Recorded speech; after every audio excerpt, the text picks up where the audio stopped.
Bismillahirrahmanirrahim. Assalamualaikum warahmatullahi wabarakatuh. Waalaikumsalam warahmatullahi wabarakatuh. Apa kabarnya adik semua? Baik. Hari ini kita akan belajar tentang PKN ya. Ya. Nah, pada hari ini sebelum kita masuk ke materi, kita akan cek kehadiran dulu ya. Ya. Di sini siapa yang belum masuk? Siapa yang nggak masuk? Dino. Hanya Dino saja. Ya. Udah doa belum? Udah. Udah. Kita lanjutkan ke pelajaran yang pertama, pelajaran yaitu PKN, yaitu pada hari ini tentang kesatuan dan persatuan. Ya. Apa sih yang dimaksud dengan kesatuan dan persatuan? Nah, kita akan bahas pada hari ini yaitu kesatuan dan persatuan. Kenapa kita membahas tentang kesatuan dan persatuan? Kesatuan dan persatuan itu harus ada di dalam negara kita, yaitu Indonesia. Nah, kenapa demikian? Karena kesatuan dan persatuan itu kuncinya adalah agar tidak terpecah belahnya negara kita, agar tidak saling terpecah belah. Jadi contoh orang yang kesatuan dan persatuan itu contohnya pada saat gotong royong. Nah, pada saat gotong royong kita saling membantu sama lainnya. Berarti itu adalah salah satu tanda kita sebagai kesatuan dan persatuan. Itu salah satu contohnya. Yang kedua yaitu lambang negara. Nah, lambang negara di sini Indonesia adalah Pancasila, yaitu lambang Garuda.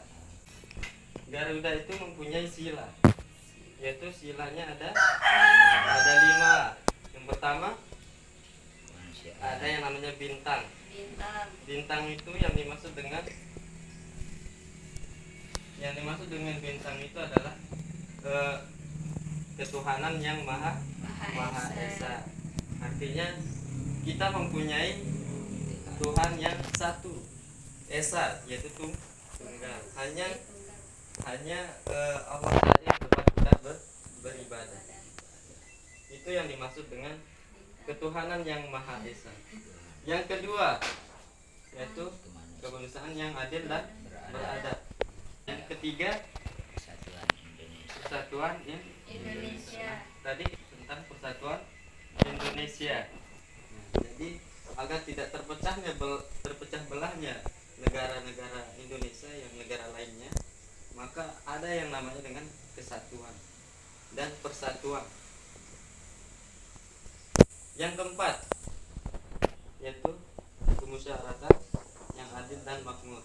Nah, jadi makna dari kemusyawaratan yaitu adalah kita sebagai manusia harus saling bermusyawarah. Nah, harus saling bermusyawarah ketika ada kegiatan apapun tentang pemilu atau pemilihan. Nah, kita harus bermusyawarah pada saat itu dengan bertukar pendapat. Gimana dengan lancarnya dengan kegiatan tersebut, kita harus saling bermusyawarah dulu, baru kita mengerjakan kegiatan tersebut. Yang kelima keadilan sosial bagi semua rakyat Indonesia. Nah, jadi ketika orang itu tidak adil dalam pekerjaannya, nah contohnya orang yang tidak adil dalam pekerjaannya yaitu orang yang korupsi. Itu orang yang tidak adil dalam pekerjaannya. Yaitu kenapa dia korupsi? Kenapa kita harus Kenapa kita harus meniadakan atau tidak ada yang namanya korupsi di negara kita? Kenapa? Karena orang yang korupsi itu akan membuat masyarakat itu rugi. Karena itulah kenapa di dalam negara Indonesia itu tidak butuh yang namanya korupsi, agar masyarakat itu tidak dirugikan oleh pihak yang korupsi tersebut. kita lanjut ke hak dan kewajiban. Nah, di sini apa sih hak-hak kita di dalam negara kita dan apa saja kewajiban-kewajiban yang ada di dalam negara kita. Nah, jadi hak dan kewajiban ini harus ada di dalam negara kita, di negara Indonesia. Hak ini hak kita untuk hidup, hak asasi manusia. Itu harus ada dalam diri kita. Kenapa ada hak asasi manusia?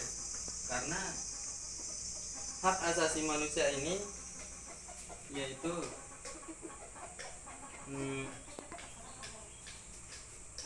di mana manusia itu harus saling menghormati dengan hak-haknya sendiri, saling menghormati agar pihak individu itu tidak terganggu oleh pihak yang lain. Dan yang kedua yaitu kewajiban. Nah, apa saja sih kewajiban kita sebagai manusia di negara Indonesia? Kewajiban kita itulah hak kewajiban untuk pemilihan umum, kewajiban untuk membayar pajak, kewajiban untuk upacara. Itu adalah kewajiban-kewajiban kita sebagai umat negara Indonesia. Yang kedua, yang keempat yaitu toleransi. Nah, di sini toleransi harus ada di dalam diri kita. Kenapa toleransi itu harus ada di dalam diri kita? Karena toleransi itu mempunyai sikap-sikap yang ramah, sikap yang peduli dengan sesama manusianya. Dan toleransi itu saling terhubung dengan satu sama lainnya, yaitu antara dengan agama lain, dengan agama Islam, agama Katolik, Kristen. Kita harus saling toleransi atau menghargai agama orang lain. Nah, ketika contohnya nih, ketika si Dino dan si Meti dia itu berbeda agama, kita contohkan ya, si Dino dia itu orang Islam. Nah, terus si Meti orang Kristen. Nah, ketika ada Dino dan Meti, dia itu sedang bermain-main. Nah, ketika azan sudah dikumandangkan, nah si Dino ini bergegas untuk sholat. Nah, dan si Meti ini harus menghargai agama Islam, harus menghargai si Dino. Jangan si Meti jangan menghalang si Dino untuk sholat, karena kita harus saling toleransi, menghargai agama orang lain. Itu yang dimaksud dengan toleransi. Saling menghargai pendapat juga. Nah, ketika ada musyawarah, kita harus saling menghargai pendapat orang lain agar terlancarnya musyawarah tersebut. Oke, dari sini ada yang ditanyakan? Ada. Ayo, Ajis. Langsung ke sana. Oke, apa yang ditanyakan? Apa contoh dari kesatuan dan persatuan? Kesatuan dan persatuan. Ya. Oke, di sini baik dari kesatuan dan persatuan. Nah, di sini kita pahami tentang makna dari kesatuan. Kesatuan itu yang termasuk dengan kesatuan adalah kita yang berada di dalam negara Indonesia adalah termasuk dengan kesatuan. Nah, artinya kesatuan itu yaitu terbentuk dari Bhinneka Indonesia. Dan persatuan, nah, yang harus ada di dalam negara Indonesia itu yang namanya persatuan.